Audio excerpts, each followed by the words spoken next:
Hello everyone, welcome to our channel Nanak education point. Myself Heena Takkar. आज जो है, जो भी बीबीए वाले स्टूडेंट हैं, चाहे वो न्यू हैं चाहे वो ओल्ड हैं, तो उनका एक सब्जेक्ट आता है एप्लीकेशन इन रिटेलिंग कह लो या आईटी एप्लीकेशन इन रिटेलिंग कह लो। बात एक ही है। सब्जेक्ट कोड रहेगा BRL 015 या फिर BRL 110, यानी कि BRL 110 और BRL 15। तो ये न्यू और ओल्ड वालों के कोड अलग हैं, सिलेबस बिल्कुल सेम है और सब्जेक्ट का नाम रहेगा एप्लीकेशन इन रिटेलिंग का। ये मोस्ट इंपॉर्टेंट क्वेश्चन है जो कि आपके एग्जाम में 100% दिखाई देंगे और 100% गारंटी है पेपर यहीं से आएगा, इस बात की गारंटी है। यहाँ पे मैं पूरी बुक के इंपॉर्टेंट क्वेश्चन लेकर आई हूँ। आपको सारे क्वेश्चन नहीं करने, आप कोई भी 4 या 5 क्वेश्चन करके जा सकते हो और अच्छे मार्क्स से पास भी हो जाओगे।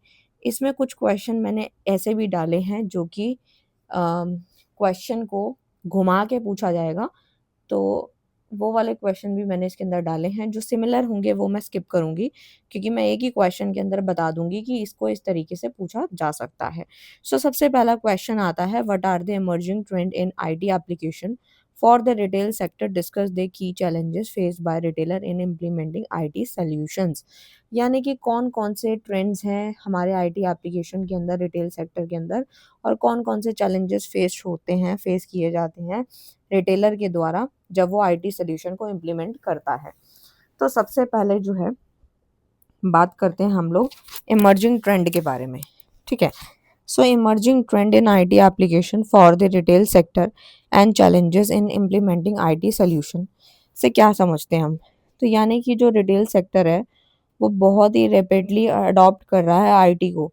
यानी कि जो रिटेल सेक्टर है बहुत छोटा सेक्टर होता है। ठीक है।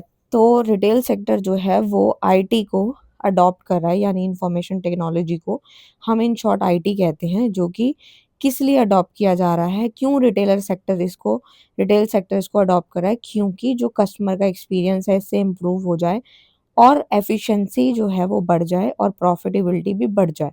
क्योंकि आजकल मॉडर्न टेक्निक यूज़ हो रही हैं, आईटी का ज़माना चल रहा है, एआई का ज़माना चल रहा है।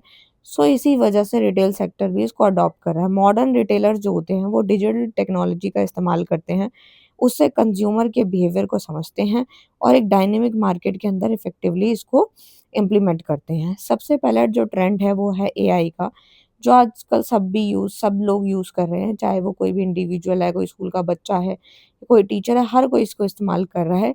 एआई जो होता है वो एनालाइज़ करता है कस्टमर के डेटा को और बाइंग पैटर्न को भी प्रेडिक्ट करता है। आप आज एआई, चैटजीपीटी और जेमिनी, कितने सारे एआई टूल्स हैं जिससे आप क्वेश्चन पूछते हो, आपको विदिन सेकंड आंसर मिलता है। यानी कि पर्सनलाइज़्ड मार्केटिंग है, बेटर सेल फोरकास्टिंग के लिए इसको इस्तेमाल किया जाता है। क्योंकि हमारे सब्जेक्ट का नाम है एप्लीकेशन इन रिटेलिंग, यानी कि जो रिटेलिंग सेक्टर है, रिटेल का जो सेक्टर है, उसके अंदर किस तरीके से हम एप्लीकेशन का या किस तरीके से जो टेक्नोलॉजी इस्तेमाल हो रही है उसका हम इस्तेमाल कर पा रहे हैं। बिग डेटा एनालिटिक्स है, यानी large volume of customer and sale data are analyse. क्योंकि एआई और ये सारी चीज़ें हमें फटाफट बता देता है, तो हम बिजनेस पॉइंट ऑफ व्यू से बात करें, रिटेलिंग सेक्टर की ही बात करें, तो यहाँ पे रिटेल सेक्टर से हर एक चीज़ की इन्फॉर्मेशन हमें मिलती है। और जो लार्ज वॉल्यूम ऑफ कस्टमर्स होते हैं, सेल के डेटा को भी एनालाइज़ करता है, यानी डिसीज़न लेने में इन्वेंटरी कैसे कंट्रोल करनी चाहिए वो हमें सिखाता है, मतलब रिटेलर्स को सिखाता है कि कैसे कस्टमर के साथ डील करना है। नेक्स्ट आता है क्लाउड कंप्यूटिंग। इसमें आता है retail data and application are store online. जितना भी रिटेल का डाटा है या एप्लीकेशन है उसको ऑनलाइन स्टोर किया जा सकता है, जिससे कॉस्ट कम हो जाती है और ईज़ी एक्सेसिबिलिटी होती है। मोबाइल कॉमर्स भी आपने पढ़ रखा होगा, जिसे हम एम कॉमर्स कहते हैं, जो कि शॉपिंग करी जाती है स्मार्टफ़ोन के द्वारा। अमेज़न, फ्लिपकार्ट, आज घर बैठे-बैठे हम फ़ोन से कुछ भी ऑर्डर कर रहे हैं, मोबाइल ऐप का इस्तेमाल कर रहे हैं, तो वो भी क्या है, कन्वीनियंस है, कस्टमर रीच बहुत वाइडर है। इंटरनेट ऑफ थिंग आईओटी है, जिसमें स्मार्ट सेल्स आते हैं, टैग्स आते हैं, कनेक्टेड डिवाइसेज़ आती हैं, ये रियल टाइम इन्वेंटरी ट्रैकिंग होती है। ओमनी चैनल रिटेलिंग क्या होती है, जिसमें क्या होता है, इंटीग्रेशन होता है ऑनलाइन ऑफलाइन शॉपिंग चैनल्स का। पहले हर एक चीज़ जो होती थी वो ऑफलाइन होती थी, दुकान पे जाके जूते खरीदने हैं, चप्पल खरीदना है, कपड़े खरीदने हैं, तो हम ऑफलाइन जाते थे रिटेलर्स के पास और वो भी इतना ज़्यादा दिमाग नहीं लगाते थे और अपना सामान ला के रख देते थे और बेच देते थे। लेकिन आजकल ऐसा नहीं है। डिजिटल पेमेंट की बात करूँ तो यूपीआई वॉलेट हो गया, कॉन्टैक्टलेस पेमेंट सिस्टम हो गया, जो बहुत फास्टेस्ट है। आप तुरंत विदिन सेकंड किसी को पैसे भेज सकते हो, जीपे कर सकते हो, फ़ोन पे कर सकते हो। ठीक है? इस प्रकार से जो है आपने देखा होगा।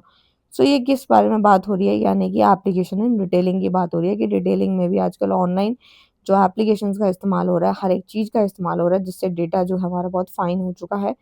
एंड कौन-कौन से इम्पोर्टेंट चैलेंजेस हैं?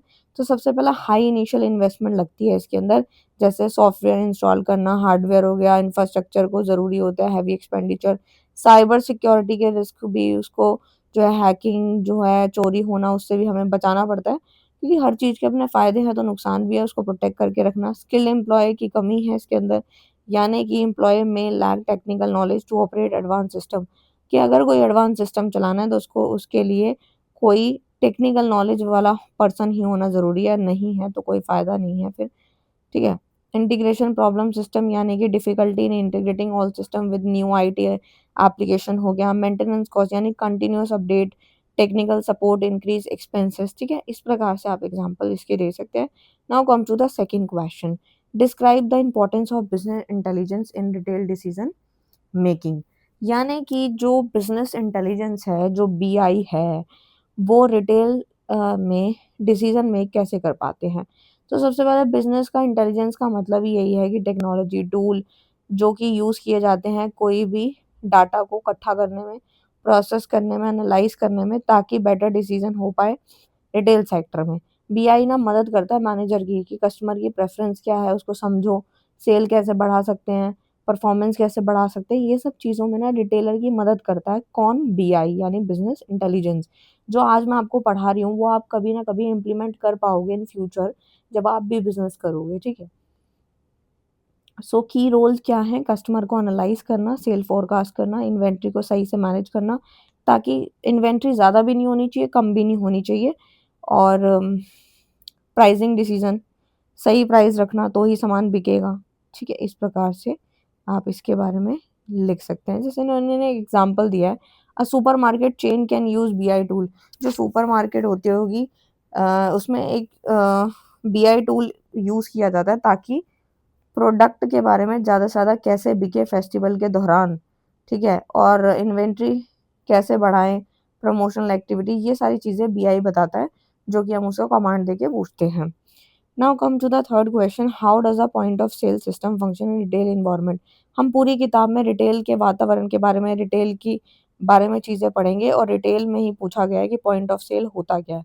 तो पीओएस सिस्टम एक ऐसा प्लेस है, ऐसी जगह है, जहाँ कस्टमर जो है वो परचेज़ करता है कंप्लीटेड।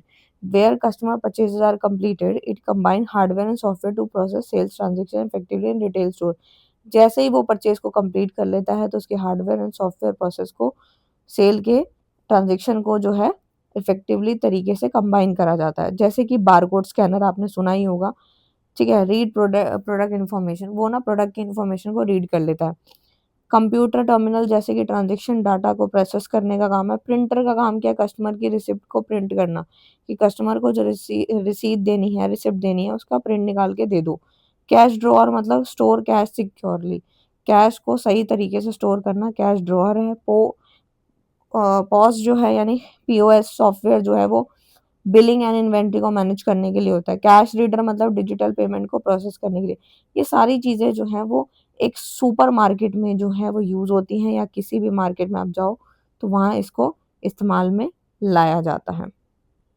बेनिफिट्स की बात करूँ तो स्पीड अप बिलिंग प्रोसेस, यानी कि इससे ह्यूमन एरर की कैलकुलेशन कम होती है, क्योंकि मशीन ही सारा काम कर रही है। एक्यूरेट सेल्स का पता लगता है, इन्वेंटरी भी रिकॉर्ड होती रहती है। पेमेंट मेथड जो है वो मल्टीपल में ये सपोर्ट करता है। तो इस प्रकार से आप लिख सकते हैं, जिससे एक्यूरेसी भी आती है, एफिशिएंसी बढ़ती है, कस्टमर का सैटिस्फैक्शन लेवल भी एनहांस होता है। Now come to the fourth question, जो कि explain how the warehouse management system and good dispatch picking function operate within MMS, यानी कि ये जो एमएमएस है उसका फुल फॉर्म क्या है? मर्चेंडाइज मैनेजमेंट सिस्टम होता है, जो कि एक ऐसा सिस्टम है जो कि रिटेलर इस्तेमाल करता है मर्चेंडाइज प्लानिंग को मैनेज करने में। इन्वेंट्री मैनेज करनी है, इन्वेंट्री कैसे करनी है, कहाँ रखनी है, कैसे खरीदना है सामान, कितना खरीदना है, कहाँ स्टोर करना है, ये सारा काम एमएमएस का होता है। सो यहाँ पर जो है इसमें क्या-क्या होता है, इन्वेंटरी ट्रैक करना, स्टॉक लेवल रियल टाइम, दुकानदार जब अपने दुकान के अंदर चीज़ें कम होने लगती है तो वो और मँगवाता है, तो ही वो दुकान चला पाता है। अगर उसकी दुकान में 4 सामान खत्म हो गया और वो फिर भी ना लेकर आए, तो दुकानदारी खराब होती है। स्टोर मैनेजमेंट यानी कि एलोकेट सूटेबल स्टोर लोकेशन भी ढूँढना, क्योंकि सही जगह पे होगा तभी कस्टमर्स आएँगे। ऑर्डर प्रोसेस में होता है कि रिसीविंग एंड डिस्पैच ऑर्डर, की ऑर्डर जो है ढंग से पैक होना, डिस्पैच होना, स्टॉक लेवल मेंटेन करना, ठीक है? एंड उसके बाद रिप्लेनिशमेंट हो गया, रिपोर्टिंग, लेबर मैनेजमेंट यानी कि अम, बताया गया है कि जो परफॉर्मेंस रिपोर्ट है उसको जनरेट करना, वेयर हाउस एम्प्लॉय को टास्क असाइन करना। तो ये सारी चीज़ें जो हैं वो होनी चाहिए टाइमली, क्योंकि एक इंसान सारे काम नहीं कर सकता, इसलिए उससे आगे से करवाया जाता है एम्प्लॉई से, और उसको सिखाया जाता है कि काम कैसे-कैसे करना रहता है, ठीक है? सो यहाँ पे इन्होंने कुछ स्टेप्स बताए हैं इसके गुड पिकिंग एंड डिस्पैच के, यानी कि सामान उठाना और डिस्पैच करना, यानी कस्टमर और स्टोर ऑर्डर रिसीव, पहले एक कस्टमर का सामान जो है वो हमें रिसीव होता है कि ये सामान उसको चाहिए, फिर हम उस ऑर्डर को रिसीव करते हैं। फिर क्या करा जाता है, फिर उस प्रोडक्ट की लोकेशन को देखा जाता है कि ये प्रोडक्ट कहाँ जाएगा, ठीक है? पिकअप लोकेशन क्या है, बारकोड स्कैनर यूज़ किया जाता है for payment. Pick good are packed, फिर उसके बाद उसको पिक किया जाता है, फिर पैक किया जाता है, फिर डिस्पैच किया जाता है, फिर वो कस्टमर तक, goods are shipped to the customer retail outlet तक जाता है ये। और इन्वेंटरी रिकॉर्ड ऑटोमेटिकली अपडेट होती है कि एक सामान कम हो गया, अब ये भी लेके आना है। तो एक इस तरीके से जो है आप अपने एग्ज़ाम में बना के लिखोगे इसको।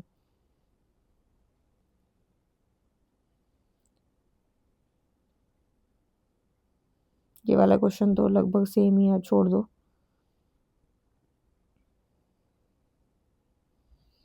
ये इन्वेंटरी के ऊपर है फिर से। Bar coding system in inventory management में बताया गया कि बार कोडिंग सिस्टम जो है वो एक तरीके से मशीन होती है जो रीडेबल कोड को रीड करती है और पहचानती है प्रोडक्ट को पहचानती है, ट्रैक करती है बहुत जल्दी और बहुत सही तरीके से। जैसे कि फास्टेस्ट डेटा एंट्री, यानी कि product detail are scan instantly, यानी प्रोडक्ट की डिटेल फटाफट पढ़ लेती है। जैसे आपने कोई देखा होगा, विशाल मेगा मार्ट है, डी मार्ट है, कुछ कहीं भी जाते हो तो प्रोडक्ट को ऐसे मशीन से स्कैन किया जाता है और वो उसकी डिटेल फटाफट पढ़ लेता है, अपने आप प्राइस ले लेता है। इम्प्रूव एक्यूरेसी, एक्यूरेसी जो होती है वो भी इम्प्रूव होती है, क्योंकि मैनुअल एंट्री के जो एरर्स हैं वो खत्म हो गए, क्योंकि मशीन ने ही अपना काम कर दिखाया। बेटर इन्वेंटरी ट्रैकिंग होती है, यानी stock management in real time को ये मॉनिटर करती है। टाइम भी बचाती है इंसान का, कॉस्ट भी इससे रिड्यूस होती है लेबर की, कि कहाँ 4 लोग इसको काम करेंगे, वहीं मशीन अपना फटाफट काम कर दिखाएगी। एंड स्टॉक लेवल भी इससे मेंटेन रहते हैं। सो बार कोडिंग सिस्टम के कुछ अपने यहाँ पे एप्लीकेशन है जहाँ पे वो यूज़ किए जाते हैं। यहाँ से क्वेश्चन आ सकता है एप्लीकेशन से कि भाई बिलिंग काउंटर में यूज़ होती है, वेयर हाउस मैनेजमेंट में होती है, स्टॉक को वेरीफाई करने में होती है, प्रोडक्ट को ट्रैक करने के लिए यूज़ होती है, सप्लाई चेन मैनेजमेंट। सो इस प्रकार से आप इसका आंसर लिख सकते हैं।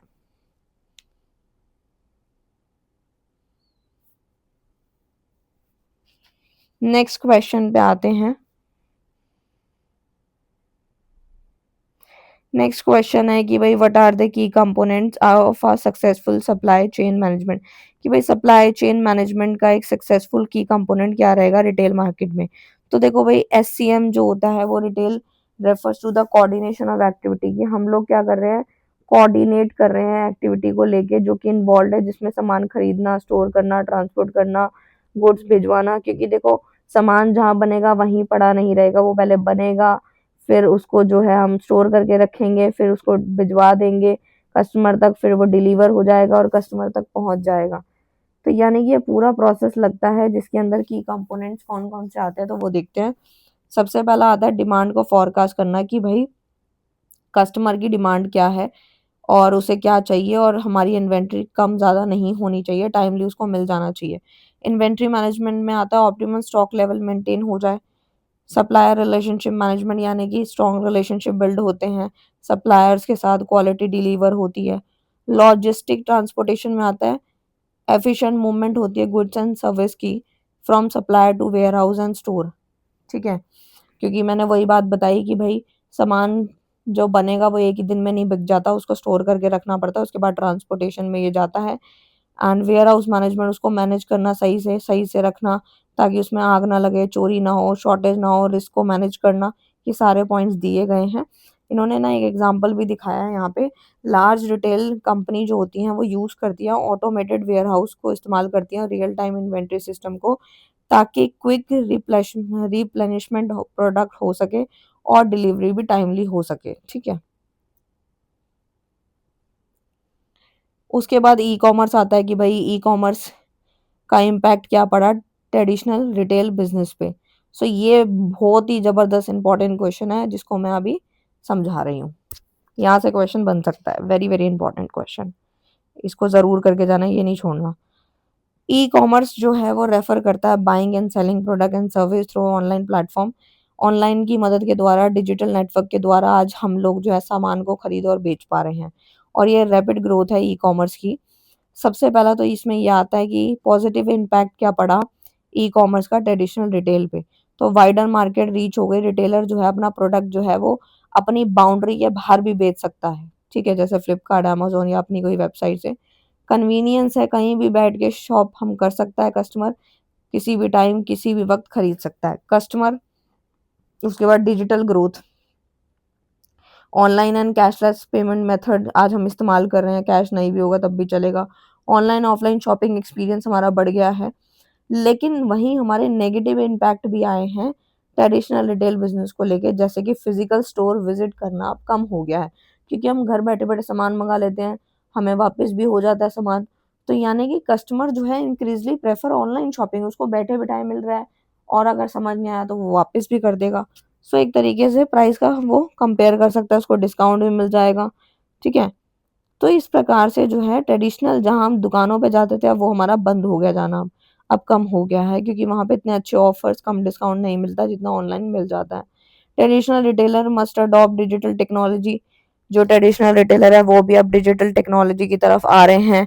फास्ट डिलीवरी एक्सपेक्ट करता है कंज्यूमर, जितना जल्दी हो सके, लेट हो तो उसका मूड चेंज हो जाता है, फिर वो मना कर देता है, या इस प्रकार से। तो ये आप लिख सकते हैं।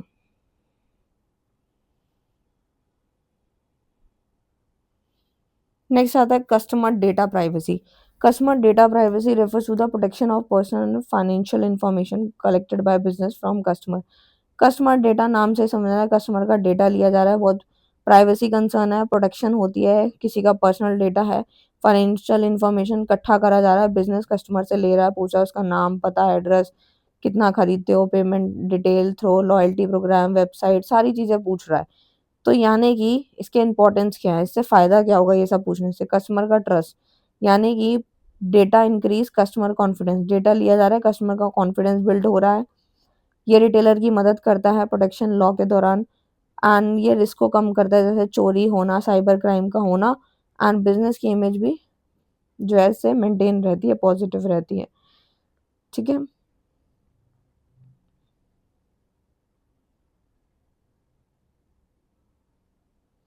सो ये भी क्वेश्चन, 12th क्वेश्चन भी वेरी वेरी इंपॉर्टेंट है। मेरे हिसाब से तो क्वेश्चन जरूर आना चाहिए एग्जाम में, और अगर नहीं आ रहा तो फिर मैं कुछ नहीं कह सकती, बट ये जबरदस्त इंपॉर्टेंट क्वेश्चन है। Impact of social media on retail की, जो सोशल मीडिया पे रिटेल का क्या प्रभाव पड़ रहा है। तो सोशल मीडिया प्लेटफॉर्म जैसे इंस्टाग्राम, फेसबुक, यूट्यूब है, वो ट्रांसफॉर्म कर रहा है रिटेल इंडस्ट्री को, changing the way of business interact with customer and promote product. कहाँ हम दुकान पे जाके कोई सामान खरीदे, कोई चादर खरीदनी है, कोई हमें कुशन कवर खरीदने हैं, तो हम दुकान पे जा जाके खरीदते थे। आज इंस्टाग्राम पे भी बहुत सारे क्रिएटर्स हैं जो कि अपने सामान को ऑनलाइन बेच रहे हैं, इंस्टाग्राम पे, फेसबुक पे। सो पॉजिटिव इम्पैक्ट क्या पड़ा और social media on retail, brand promotion हो रहा है ग्लोबली, कि आपने एक वीडियो डाली और वो पता नहीं कहाँ कहाँ तक जा रही है और लोगों को पता लग रहा है, फिर लोग ऑर्डर कर रहे हैं। कस्टमर एंगेज हो रहा है। ठीक है। प्रोडक्ट का प्रमोशन हो रहा है, जो इन्फ्लुएंसर्स करते हैं वो पेड कोलैब्स करते हैं। ठीक है। एंड बार्टर भी करते हैं, फास्टर कम्युनिकेशन होता है, नए नए कोई चीज़ लॉन्च हुई है, उस पर ऑफर निकाल दिया, फिर उनका रिव्यू ले लिया। तो ये सारी चीज़ें आजकल ऑनलाइन हो रही हैं, जो पॉजिटिव इम्पैक्ट डाल रही है सोशल मीडिया का रिटेल में, कि हाँ भाई काम हो सकता है, पैसा कमाया जा सकता है सोशल मीडिया की मदद से। लेकिन नेगेटिव इम्पैक्ट क्या है, कि कभी-कभार नेगेटिव रिव्यू जो होते हैं वो ब्रांड की रेपुटेशन गिरा देते हैं। हाई कंपटीशन रहता है ब्रांड ऑनलाइन अमंग, आजकल तो हर कोई वीडियो बना के सामान बेच रहा है। फॉल्स इन्फॉर्मेशन, फेक रिव्यू भी कंज्यूमर को मिसलीड कर देते हैं, मनाही कर देते हैं कि आप मत खरीदो। ठीक है? ओमनी चैनल्स मैंने ऊपर पढ़ाया है आपको, उसी को एक्सप्लेन करना है।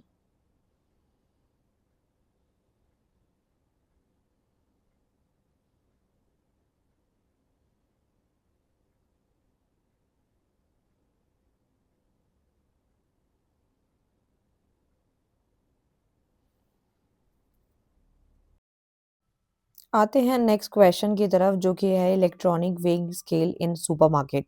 सो जो हमारा इलेक्ट्रॉनिक वेइंग स्केल होती है वो एक डिजिटल डिवाइस है बेसिकली। एक तरीके से क्या है, डिजिटल डिवाइस है जो कि इस्तेमाल की जाती है सुपरमार्केट में, ताकि हम कोई भी प्रोडक्ट के वेट को मेजर कर सकें एक्यूरेटली और जल्दी से, क्विकली। जैसे फ्रूट का हमें जो है वेट मेजर करना है, सब्जियों का, फ्रूट का, फल फ्रूट जो हो गए, मीट हो गया, या फिर पैक्ड कोई आइटम है, तो हमें उसको मेजर करना है उसके वेट को, तो हम इससे जो है मेजर कर लेते हैं इलेक्ट्रॉनिक वेइंग स्केल से। सो बेसिकली इसके जो फंक्शंस हैं वो यही हैं कि ये एक्यूरेट मेजरमेंट देती है, प्रोवाइड प्रिसाइज, एक तरीके से हमारे को ये प्रोडक्ट की वेट जो है एक्यूरेटली बता देती है, ऑटोमेटिक कैलकुलेशन करती है वेट का, प्राइस पर यूनिट भी ये कैलकुलेट कर लेती है। लेबर भी जनरेट करती है विद बारकोड डिटेल, यानी कि with sorry with product detail, product की डिटेल के साथ ये जनरेट करती है लेबल वगैरह, जैसे बारकोड प्रिंटिंग हो गया। एंड ये कनेक्ट करती है बिलिंग सिस्टम के साथ फास्टर चेकआउट के लिए, और काफी काम की है ये, सुपरमार्केट में ही इसको इस्तेमाल में लाया जाता है। मैनुअल कैलकुलेशन बहुत कम हो जाती है, इंसान को खुद करने की जरूरत नहीं है, मशीन अपना काम खुद कर रही है, इससे टाइम बच रहा है। बिलिंग के दौरान ऑपरेशनल एफिशिएंसी भी इम्प्रूव होती है, क्योंकि कस्टमर ज़्यादा हो जाते हैं एक साथ, तो इसका इस्तेमाल इसीलिए भी किया जाता है कि फटाफट से कस्टमर को हैंड ओवर कर दिया जाए उनका प्रोडक्ट और उनसे पेमेंट ले ली जाए। कस्टमर का ट्रस्ट भी जो होता है एनहांस होता है, एक्यूरेट प्राइसिंग होती है, कोई भी धोखाधड़ी इसमें नहीं होती। इसमें ना एप्लीकेशन कहाँ-कहाँ पे होता है इसका, तो ग्रोसरी स्टोर पे, सुपरमार्केट में, एंड फूड रिटेल आउटलेट पे, वेयरहाउस, इन सब जगहों पे इन वेइंग स्केल का मशीन का इस्तेमाल किया जाता है for accuracy, efficiency and speed in supermarket. ठीक है, now come to the 15th question, जो कि है, नेक्स्ट क्वेश्चन है digital signage. Digital signage refers to the use of electronic display such as LED screens हो गई, एलसीडी मॉनिटर्स हो गए, डिजिटल बोर्ड हो गए, ताकि उसमें एडवर्टीजमेंट डिस्प्ले हो सके, प्रोडक्ट की इंफॉर्मेशन पता चल सके, और प्रमोशनल कंटेंट जो है वो रिटेल स्टोर पे पता लग सके, इसलिए वहाँ पे जो है डिजिटल साइनेज का इस्तेमाल किया जाता है। और ये एक तरीके से ये इलेक्ट्रॉनिक डिस्प्ले होती है, जिसका इस्तेमाल जो है वो एलईडी स्क्रीन और इन सब के लिए किया जाता है। सो टाइप कौन-कौन से हैं? सबसे पहला प्रमोशनल डिस्प्ले होता है, जिसमें ऑफर एंड डिस्काउंट एडवर्टाइजमेंट दिखाई जाती है कि इस प्रोडक्ट पे ये डिस्काउंट मिल रहा है। इंटरैक्टिव जो पॉइंट्स होते हैं, जैसे कि कस्टमर इन्फॉर्मेशन प्रोवाइड करता है। मेन्यू बोर्ड्स हो गए, फूड आइटम डिस्प्ले होती है, तरह-तरह का खाना दिखाया जाता है, जैसे बहुत देख के लगे कि हाँ, बस अब खरीद लेना चाहिए, उसके प्राइजेज़ हो गए, वीडियो वॉल्स हो गई, यानी कस्टमर को अटेंशन मिलती है विजुअल कंटेंट के साथ। तो डिजिटल साइनेज के बेनिफिट्स क्या हैं? कस्टमर एंगेज हो रहा है, कस्टमर की अटेंशन जल्दी बन रही है कि वो सामान को ले ले फटाफट से, क्योंकि उसको वो जो है दिखाई दे रहा है।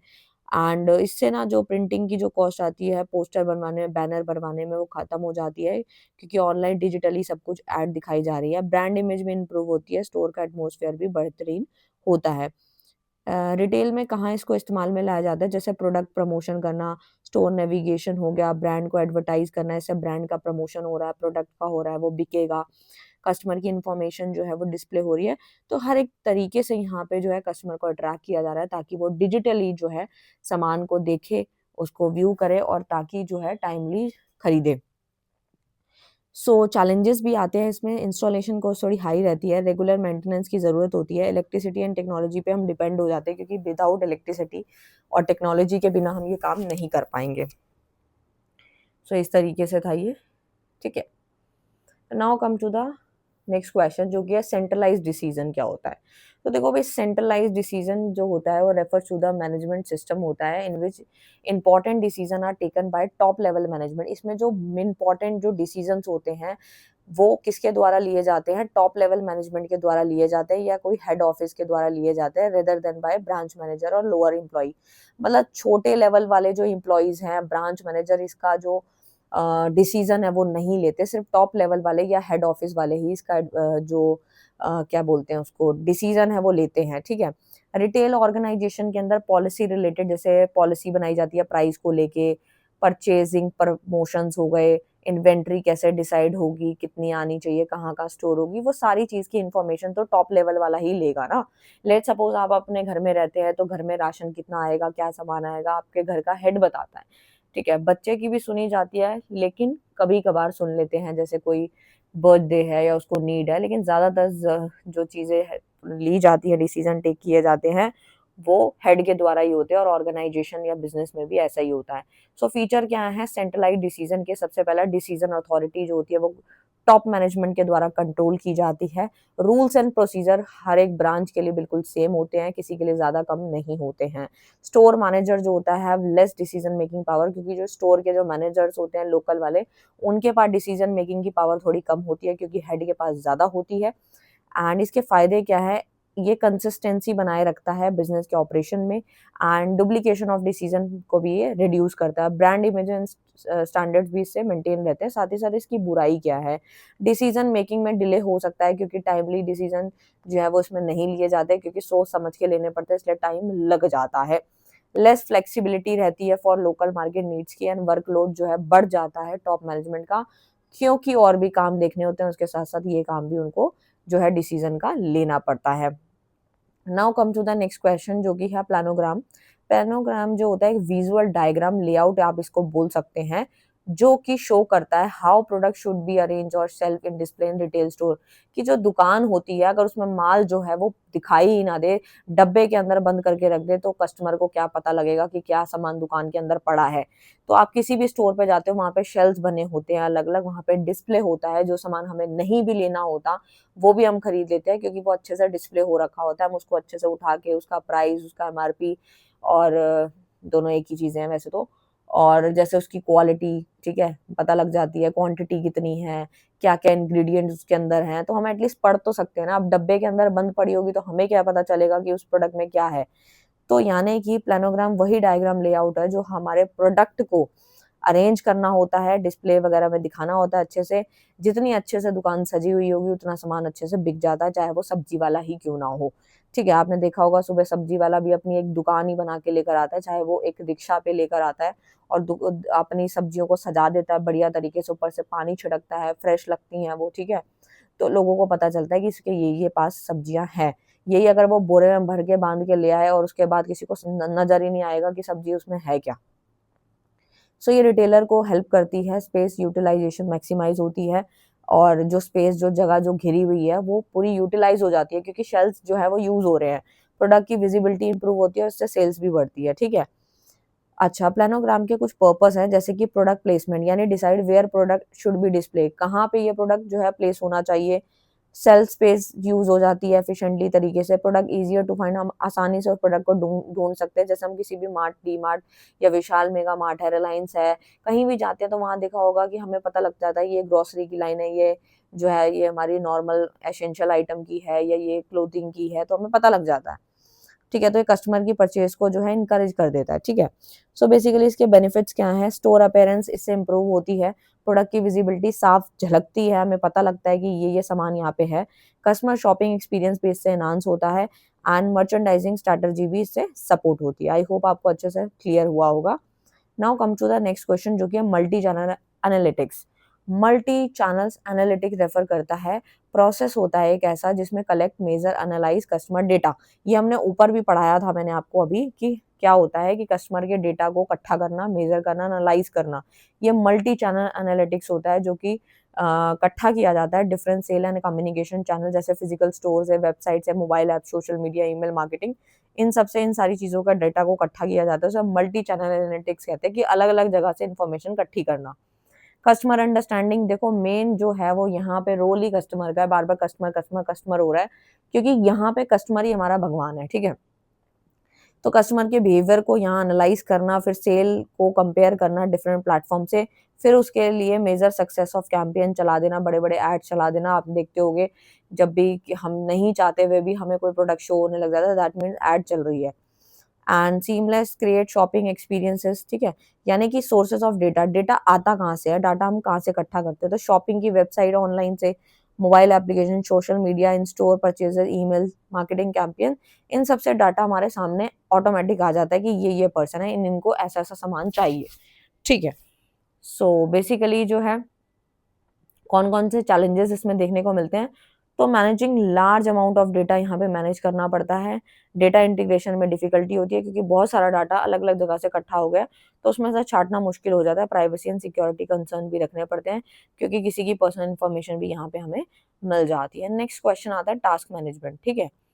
तो देखो भाई, सबसे पहले टास्क क्या है। टास्क मैनेजमेंट एक ऐसी planning, organise, assigning, monitoring and completing task efficiently. Now come to the next question, जो कि है manual purchase order and semi auto purchase order. इसका तो बस एक डिफरेंस देखना है, उसके बाद जो है छोटा सा डिफरेंस है। मैनुअल परचेज ऑर्डर क्या होता है, entire process depend on paper work and manual calculation. ये एक इंसान की नॉर्मल कैलकुलेशन, मैनुअल कैलकुलेशन पे डिपेंड होता है, उसे हम मैनुअल परचेज ऑर्डर कहते हैं, ठीक है। इसकी जो टाइमिंग होती है, स्पीड जो होती है वो थोड़ी स्लो होती है, इंसान अपना दिमाग लगाएगा और फिर काम करेगा, उसके बाद इसमें टाइम भी लग जाता है। एक्यूरेसी जो होती है वो ह्यूमन एरर की थोड़ी ज़्यादा रहती है क्योंकि इंसान गलती कर सकता है। मिनिमल और नो यूज़ ऑफ टेक्नोलॉजी, इसमें बहुत ही कम और ना के बराबर जो है वो टेक्नोलॉजी का इस्तेमाल किया जाता है। कॉस्ट की बात करूँ तो lower technology cost but higher labour cost इसमें लगती है। लेबर को दिहाड़ी देनी पड़ती है लेकिन टेक्नोलॉजी का इतना यूज़ नहीं है। लेकिन सेमी ऑटो परचेस ऑर्डर क्या होता है, ये systematic automatically suggest order detail while employ verify them. जैसे ही वो वेरीफाई करेगा तो इसको सजेशन डिटेल दिखाएगा। फास्टर देन मैनुअल प्रोसेस से ये थोड़ी फास्टेस्ट होती है, बेटर एक्यूरेसी के साथ होती है ये, एंड साथ ही साथ ड्यू टू सिस्टम सपोर्ट, ठीक है। मॉडरेट टेक्नोलॉजी इन्वेस्टमेंट है, मशीन पे काम हो रहा है, मोस्ट एफिशिएंट होती है, ऑर्गेनाइज होती है, गलती होने का चांस थोड़ा कम होता है।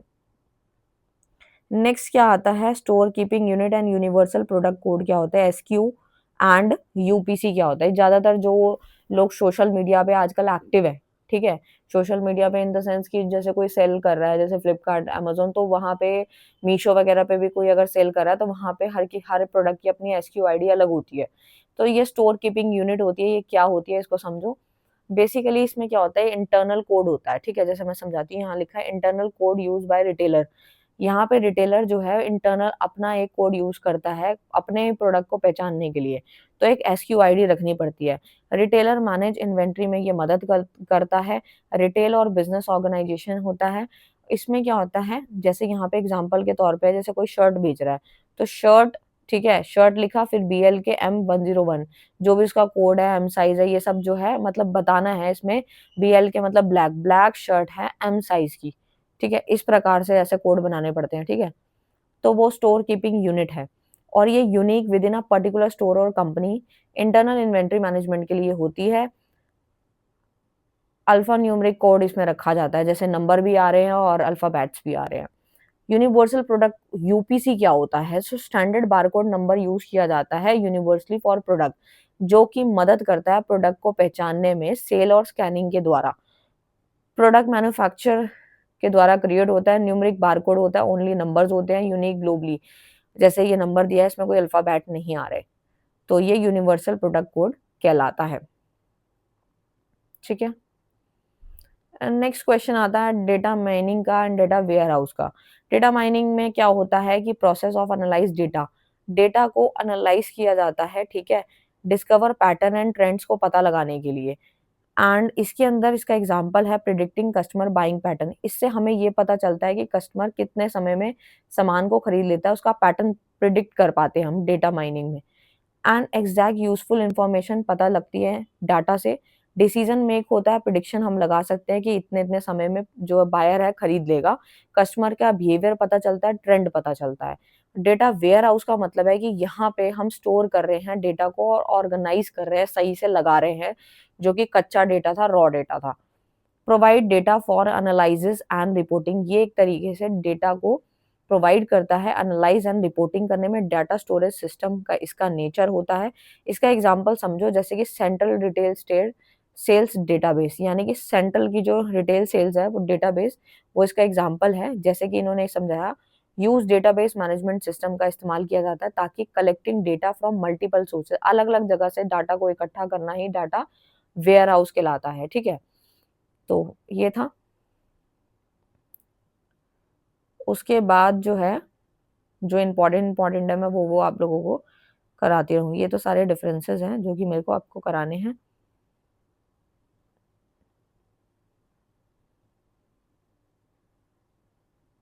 सो यहाँ पे आता है डिफरेंस बिटवीन, ये तो आपके शॉर्ट नोट टाइप के क्वेश्चंस हैं जितने मैंने अभी तक पढ़ाए हैं। पास होने वाले बच्चे बस इतना कर लेना, और जिनको अच्छे मार्क्स लाने हैं वो डिफरेंस देख लेना। B2B B2C क्या होता है, तो सबसे पहला यहाँ आता है B2B मतलब बिजनेस टू बिजनेस, B2C मतलब बिजनेस टू कंज्यूमर। B2B में क्या होता है, बिजनेस टू बिजनेस डीलिंग होती है। यहाँ पर ट्रांजेक्शन बिजनेस जो होती है वो किसके बीचों बीच होती है, बिजनेस के बीचों बीच होती है, ठीक है। कंपनियां आती हैं, होलसेलर रिटेलर आते हैं, इसमें लार्ज क्वांटिटी परचेज करी जाती है, और जबकि यहाँ पे स्मॉल क्वांटिटी होती है, क्योंकि यहाँ पे बिजनेस से कंज्यूमर के पास जाती है। और ये यहाँ पे इंडिविजुअल कंज्यूमर्स आते हैं, और इसके अंदर क्या होता है, बिजनेस और फाइनल कंज्यूमर्स होते हैं। इसके अंदर क्या होता है, डिसीजन मेकिंग जो होती है थोड़ी लेंथी होती है, इसमें बहुत फास्टेस्ट और सिंपलर होती है। इसका रिलेशनशिप थोड़ा लंबा होता है, इसका थोड़ा कम होता है, क्योंकि कम समय के लिए होता है। रिलेशनशिप लॉन्ग जो है B2B में इसलिए होता है क्योंकि बिजनेस टू बिजनेस डीलिंग यहाँ पे हो रही है। For example, manufacturing selling goods to retailer, यहाँ पे जो सामान बना था मैन्युफैक्चर ने अपना सामान रिटेलर को दिया, दुकानदार को दिया, किसी इंसान को नहीं दिया। वो B2B है, दोनों ही बिजनेस कर रहे हैं। B2C का मतलब है retail store selling goods to consumer. जैसे हम स्टेशनरी वाले के पास गए, तो इस जो स्टेशनरी वाले था वो क्या है, रिटेलर है, और हम कंज्यूमर है, तो यानी कि उससे हमारे पास आ गया, यानी बिजनेस टू कंज्यूमर हो गया, ठीक है। ऑनलाइन रिटेलिंग तो ऊपर से मैं आपको पढ़ाती ही आ रही हूँ, ठीक है।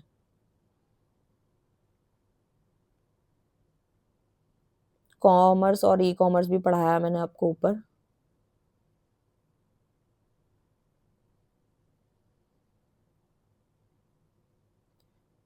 परपीचुअल स्टॉक टेक है, एक ट्रेडिशनल इन्वेंट्री मैनेजमेंट मेथड्स हैं। ये भी वही है, स्टॉक टेक है मतलब एक ट्रेडिशनल होता है जो हम खुद से करते हैं, ये भी करा चुकी हूँ। इंफॉर्मेशन टेक्नोलॉजी और उसके एप्लीकेशंस हैं। IT के बारे में ऊपर पढ़ाया था मैंने, सेम ही क्वेश्चन है। नेक्स्ट आता है आपका डेटाबेस मैनेजमेंट सिस्टम, DBMS। ये भी शायद मैंने आपको करा दिया है, एक बार मैं चेक कर लेती हूँ। DBMS,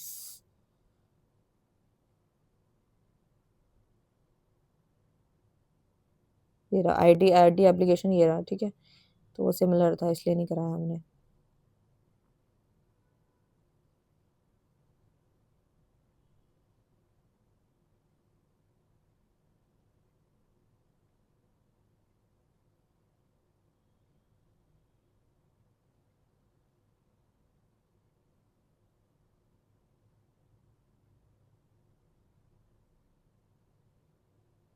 उसके बाद देखते हैं कौन से क्वेश्चंस रह गए हैं। मर्चेंडाइजिंग मैंने आपको करा दिया है।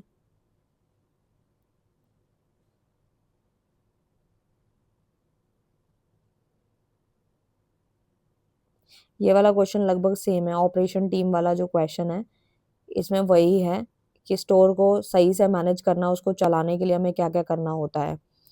कस्टमर को अच्छी सर्विस देनी होती है, इन्वेंट्री सही से मैनेज करनी है, बिलिंग एंड कैश हैंडलिंग हो गया, स्टाफ को सही से मैनेज करना है। ये क्वेश्चन लगभग ऊपर सेम था, तो ये छोड़ रही हूँ मैं।